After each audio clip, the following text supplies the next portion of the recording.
Okay, ever get that feeling like you're just drowning in information? Like prepping for some huge presentation at work or trying to get up to speed in a whole new field. Oh, yeah. Or even just, you stumble across some fascinating article, Right. but then you realize it's like a serious time commitment to really get through it. Yeah, absolutely. I think we've all been there. Totally. And that's exactly why we do the deep dive here. That's right. You send us the stuff you're wrestling with, Yeah. articles, studies, heck, even your own notes. Mm-hmm. And we kind of act like your guides, Exactly. digging out those key insights, making those connections for you. It's like a shortcut to being seriously in the know Right, like a fast track. and finding those aha moments along the way. Yeah. And today, we're going deep on something you sent our way. You shared a really interesting paper, actually, from way back in 1996, Oh, wow. from the Educational Psychology Review Okay. by Patricia A. Alexander and Tamara L. Jetton. Catchy title, too, I bet. Well, it's called The Role of Importance and Interest in the Processing of Text. So essentially how we absorb information when we read. Exactly. And it dives into these two big players, importance, meaning what really matters in all that info. Right, the key stuff. And then interest, what actually hooks you in, keeps you reading. What makes it personally relevant, right? Right?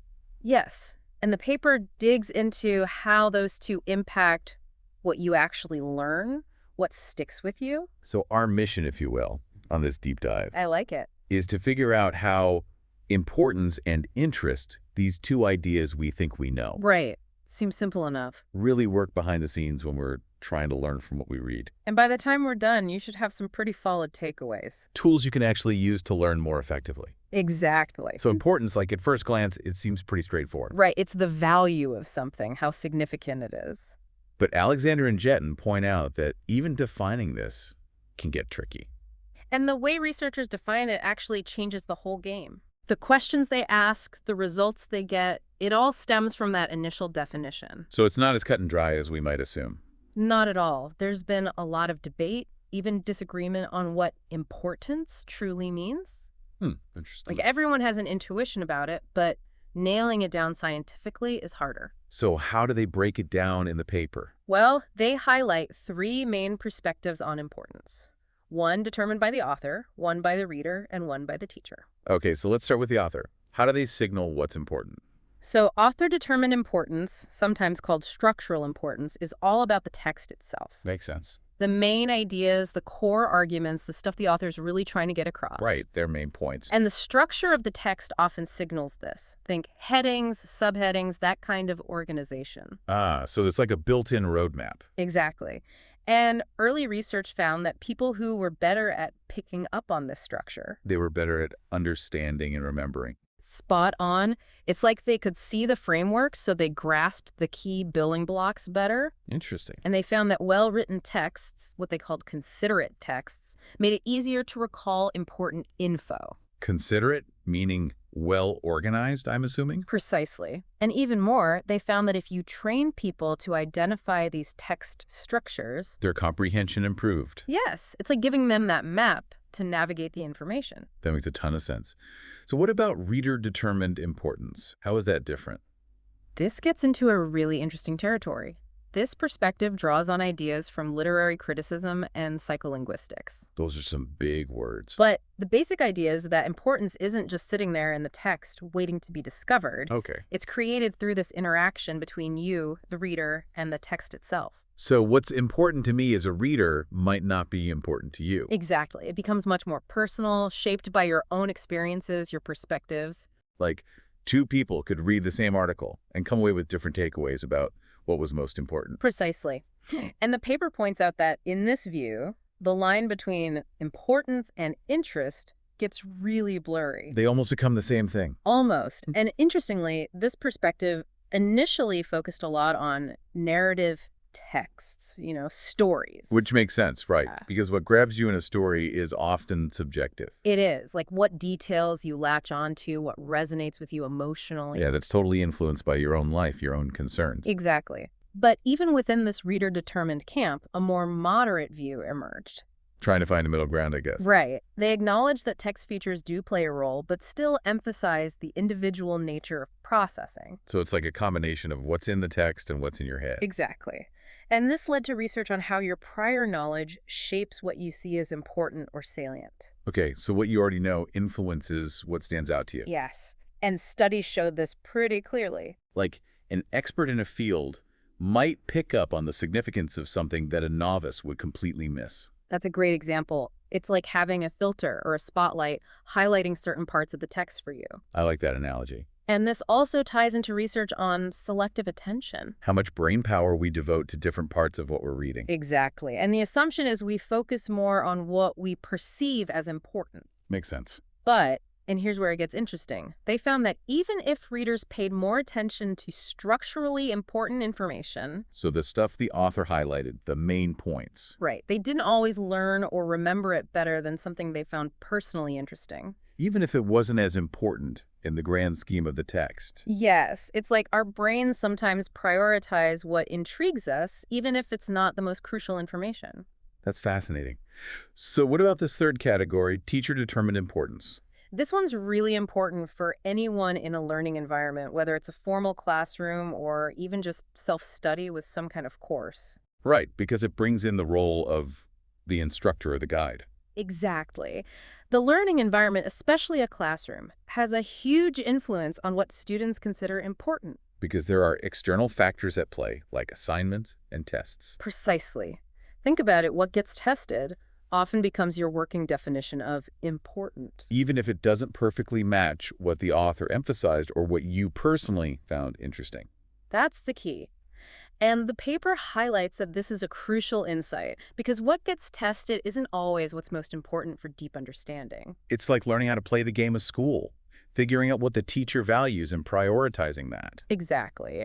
And research shows that if you're aware of the task, aware of what's expected of you, You're more likely to remember information related to that task. yes. But the paper also cautions that sometimes what teachers emphasize might not be the most critical information in the long run. It might be interesting, but not essential for mastery of the subject. Precisely. And they point to the problem of seductive details, which we'll get into more later. Okay, teaser alert. So we've got these three different angles on importance: the authors, the readers, and the teachers. Each one highlighting different factors that shape how we engage with and learn from text. All right, so let's shift gears a bit and talk about interest. I'm good. Alexander and Jedden point out that there's been a surge of research on interest in recent years. And like importance, they break it down into different types, focusing on whether the source of interest is internal or external. Okay, so what's inside us versus what's in the environment? Right. The main distinction is between individual interest and situational interest. Okay, let's break those down. Individual interest is that deep-seated, long-lasting passion for a topic or an activity. It's like your thing, what you geek out about. Exactly. It stems from repeated experiences, and it tends to be pretty enduring. Like a part of your personality almost? In a way, yes. And it's often linked to strong emotions, what the paper calls affective valences. Meaning, the feelings, the positive or negative vibes you get from a subject? You got it. Think about your love for astronomy or your fascination with history. Yeah, those are things that pull you in and keep you engaged over time. Exactly. That's individual interest. So then what is situational interest? Situational interest is more fleeting. It's triggered by something in your immediate environment, in the context. Like a kitschy headline or a dramatic story. Exactly.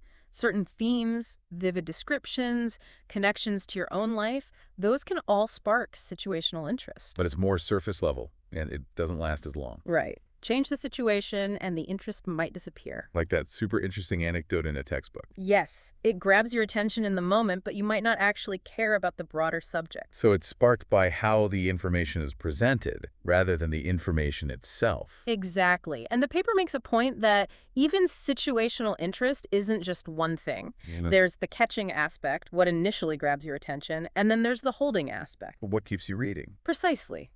And good teachers, for example, need to master both. They need to hook the students in and then keep them engaged. That's the key. And they cited this study that identified several sources of situational interest. Like what? Things like ease of comprehension, how well the text is organized, vivid language, if it makes you think, evokes emotions, and even your prior knowledge. Okay, so some overlap there with individual interest and importance. Definitely.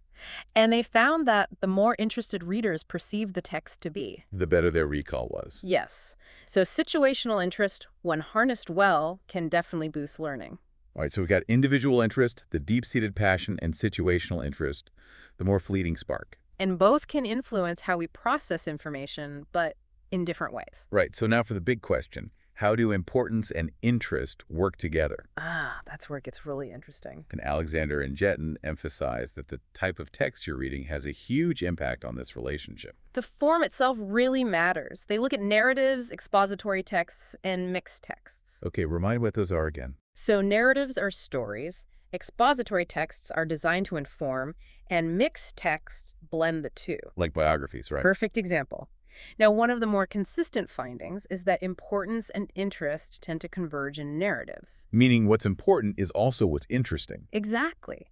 But this pattern diverges, sometimes significantly, when we look at expository and mixed texts. Okay, so why does that make sense for narratives? Well, think about the elements of a good story. The plot points, the character development, the climax. The stuff that makes it a page-turner? Exactly.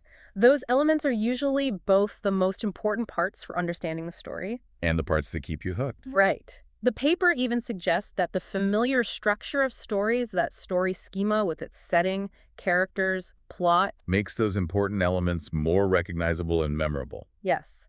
Plus, we often read stories for enjoyment, so our reader-determined importance aligns with what we find engaging. So it's a natural fit. But expository texts, those are a different ballgame. In what way? Well, the paper notes that a lot of expository information is rated as just not that interesting. Even if it's important. Yeah, even then. And when some of it is found interesting, it doesn't necessarily correlate with what's considered important. So you might get drawn to the fun facts, but miss the main point. Exactly. And this is a real challenge in education, where expository text is often the primary way we learn new information. Because if it's not engaging, it's harder to absorb. Precisely. And this leads to one of the biggest aha moments from this paper. Which is? Those fascinating tidbits, those interesting side notes that we often gravitate towards. Especially in dense material? Yes. Research actually shows they can sabotage your learning Really? by distracting you from the core information. So it's like those shiny objects that pull your attention away from the real prize. Exactly. It's counterintuitive, but those interesting but unimportant details can actually hinder understanding. So maybe I should rethink all that highlighting I do. It's worth considering, and this is even more pronounced with mixed texts. Because they have that blend of narrative and expository elements. Right. Readers might find a lot of the information interesting, but not necessarily important. Which brings us to those seductive details you mentioned earlier. Yes. Seductive details are those bits of information, like anecdotes, quotes, vivid descriptions. The stuff that makes you go, ooh, that's cool. Exactly, but they're actually low in importance to the main message. Just like clickbait for your brain. I like that. And research shows they can have a surprisingly negative impact on learning. It seems counterintuitive, right? You'd think making learning materials more interesting would be a good thing. You would.